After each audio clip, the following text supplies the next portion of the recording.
Please please అండి, దయచేసి ఒక్క లైక్ చేసి చివరి వరకు చూడండి. ఈ వీడియో చాలా బాగుంటుంది. ఏమేమో వీడియోలు చూస్తూ లైక్స్ కొడుతుంటారు, కానీ లైఫ్లో జరిగే వాటి గురించి చెప్తే ఎవరు లైక్స్ చేయడం లేదు. ఇటువంటి వీడియోస్ కావాలంటే తప్పకుండా లైక్ చేయండి. అమ్మాయిలు సంతృప్తి పొందాలంటే ఏం చేయాలి అని చాలామంది తనలో తానే బాధపడుతూ ఉంటారు. హాయ్ ఫ్రెండ్స్, ఎలా ఉన్నారు? నేనైతే చాలా బాగున్నా. మీరెలా ఉన్నారో కామెంటు చేయండి.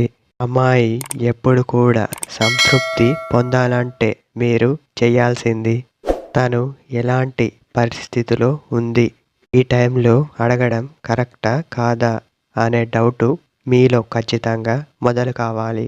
అమ్మాయి డిస్టర్బెన్స్గా ఉంటే మీరు ఎలాంటి నిర్ణయాలు తీసుకోకూడదు. కొంచెం కేర్ఫుల్గా ఉండాలి. అలా ఉంటే మీకే కాస్త వరకు మంచిది. అమ్మాయికి ఎలాంటి ఇబ్బందులు లేనప్పుడు మాత్రమే తను సంతృప్తి పొందడం జరుగుతుంది.